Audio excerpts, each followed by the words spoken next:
वंदे मातरम मेरे प्यारे बच्चों, कैसे हो आप लोग। आशा करती हूँ आप सभी अपने घरों में खुश होंगे। अलंकार आओ हिंदी सीखे भाग 3 में मैं आप सभी का हार्दिक स्वागत करती हूँ। इकाई 1 आओ याद करें।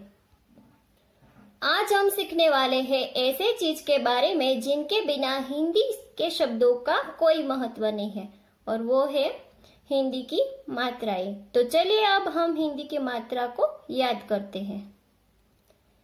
यह तो आपने दूसरी कक्षा में भी पढ़ा होगा, तो चलिए आओ याद करें। आइए जाने हिंदी भाषा में मात्राओं का क्या स्थान होता है।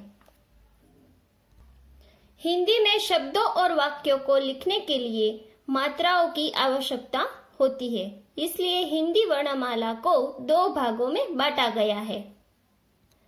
पहला है स्वर और दूसरा है व्यंजन। मात्राएं हमेशा स्वर की होती है क्योंकि वे स्वतंत्र होती है। व्यंजन का उपयोग बिना स्वर के नहीं होता है क्योंकि हमेशा व्यंजनों को पूरा लिखने के लिए स्वरों की सहायता ली जाती है। तो चलिए हम हमारा सबसे पहला स्वर अ से शुरू करते हैं। वर्कशीट 1 वाचो, लखो अने याद करो। अ की कोई भी मात्रा नहीं होती है। अ का प्रयोग हम व्यंजनों को पूरा करने के लिए करते हैं, और यहाँ अ से बना शब्द है अजगर। और यहाँ नीचे दी गई लाइन में हमें अब सही रूप से लिखना है।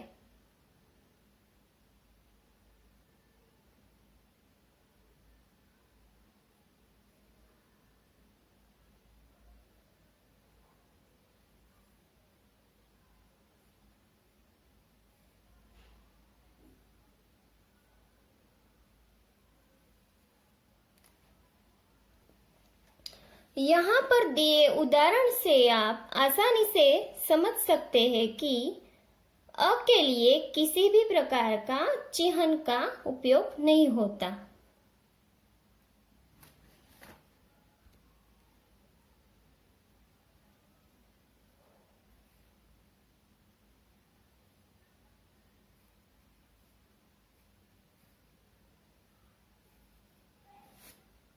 अब आते हैं आ की मात्रा की ओर। आ की मात्रा को लगाने के लिए किसी भी अक्षर के तुरंत बाद हम एक सीधी रेखा खींचते हैं। आ से आम, आम यानी केरी।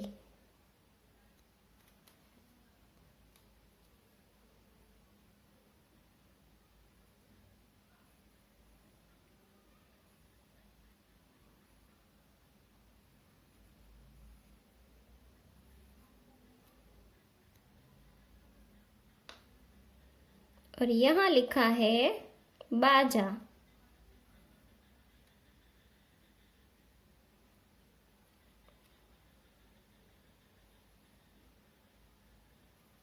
बाजा यानी वाजिंत्रों। अब हम सीखेंगे छोटी ई की मात्रा को, यानी हर्ष ई की मात्रा को। हर्ष ई की मात्रा को लगाने के लिए हमेशा हमें ये याद रखना है कि इस मात्रा का प्रयोग हम अक्षर के आगे से करते हैं।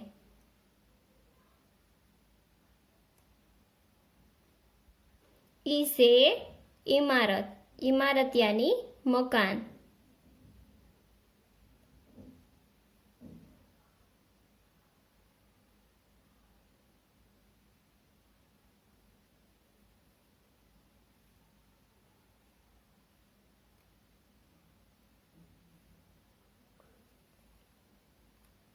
और यहाँ लिखा है चिड़िया, चिड़िया यानी चकली।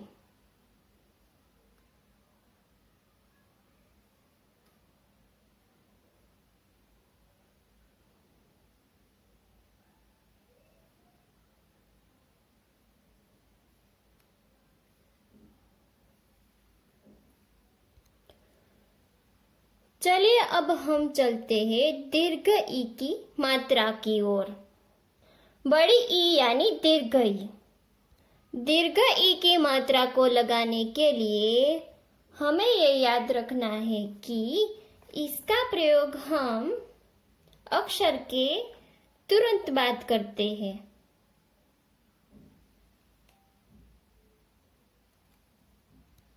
ई से एक,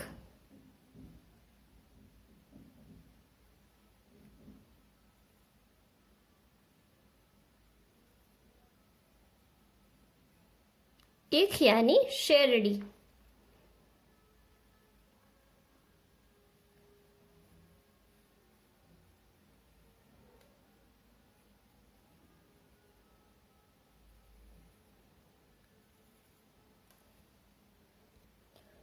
તો હવે આપણે વર્કશીટ 2 માં ઉ થી લઈને એ સુધીની માત્રાઓ શીખીશું। आइए अब हम चलते हैं हर्ष उ की मात्रा की ओर। हर्ष उ की मात्रा को हम अक्षर के नीचे लगाते हैं। जो नीचे से ऊपर की ओर मुड़ी हुई है उसे उपहार, उपहार यानी भेंट।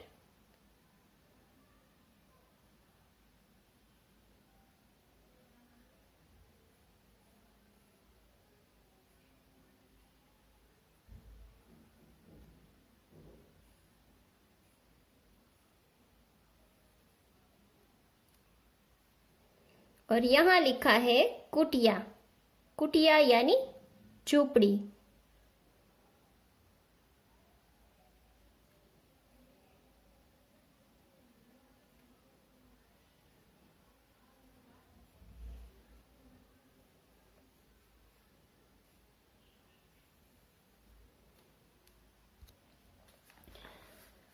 हर्षों की मात्रा के बाद अब बारी है दीर्घों की मात्रा की। दीर्घों की मात्रा को हम अक्षर के नीचे से लगाते हैं। इसको लगाते समय हमें ये याद रखना होगा कि ये मात्रा ऊपर से नीचे की ओर मुड़ी हुई होती है।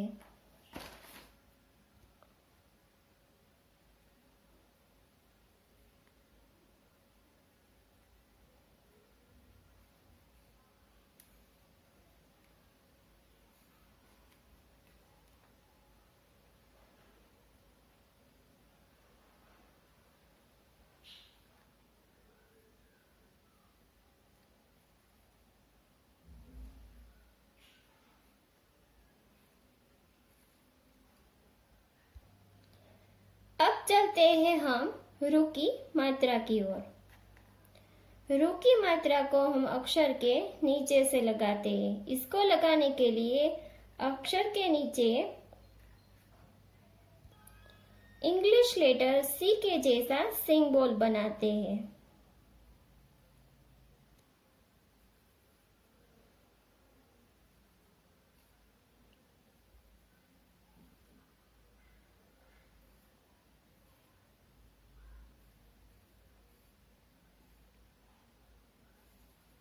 ऋ से ऋषि।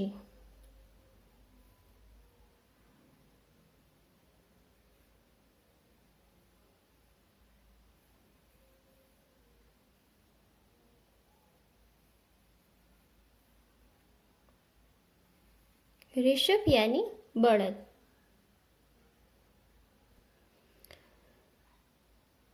अब हम चलते हैं एक की मात्रा की ओर।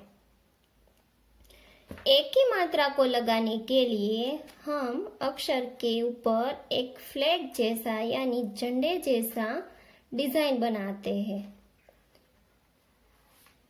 फ्लैग वाला डिजाइन एक मात्रा होती है।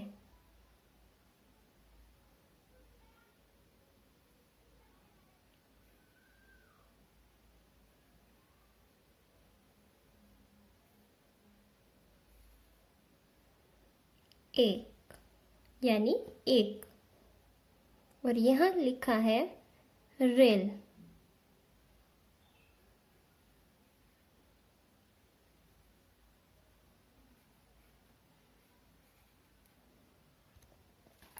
બાળ મિત્રો, આજે આટલું જ।